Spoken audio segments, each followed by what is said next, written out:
Elizabeth Alhanti, a mother of 2 boys herself, says after the terrorist attacks of September 11th, she feels a heightened need to prepare her family. So recently, she met with a local emergency room pediatrician for help.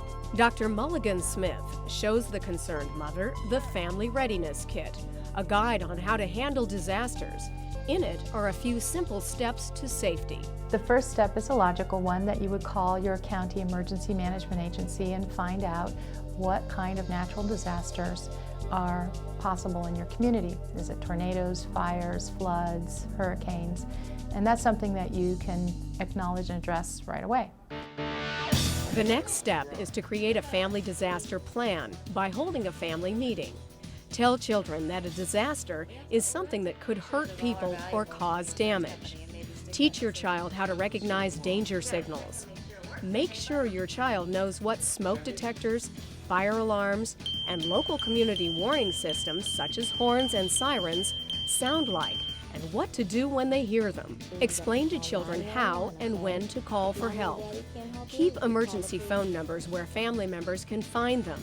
Pick an out-of-state contact person with whom family members can check in, and agree to a meeting place such as a neighbor's home or street corner in the event you are separated. If you have school-age children, consider the role the educational institution would play. What's the plan at your local school for the children if there's a disaster that strikes? Is all your information up to date at the school? Do they have your current phone numbers for work, home? If you have a cellular phone, how would the school find you if that was necessary for any form of disaster, any emergency? You know, policemen, they're there to help you.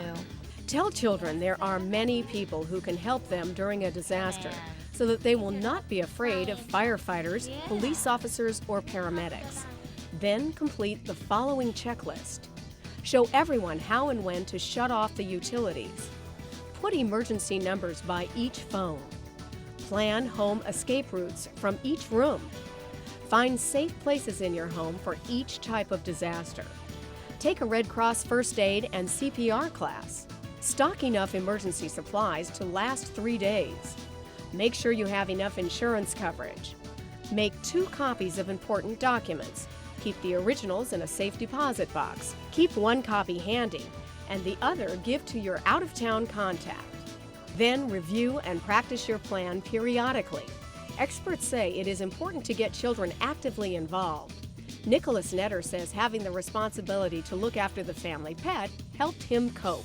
The fact that my parents gave me a job during the hurricane made me feel better because I had something to do, something to concentrate on.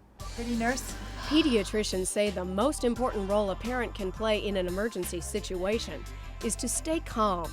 In a disaster, they'll look to you for help and for clues on how to act.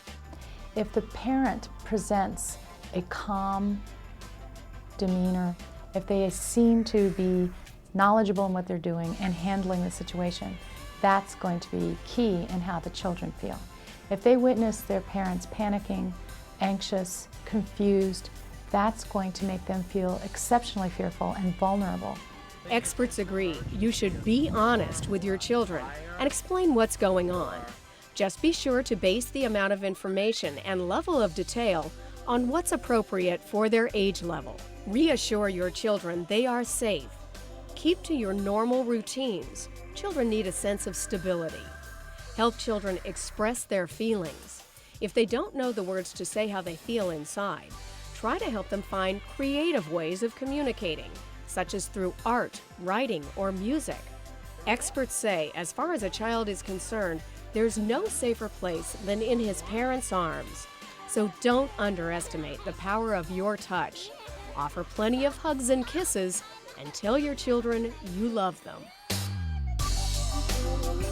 The Family Disaster Readiness Kit is available to everyone through the American Academy of Pediatrics.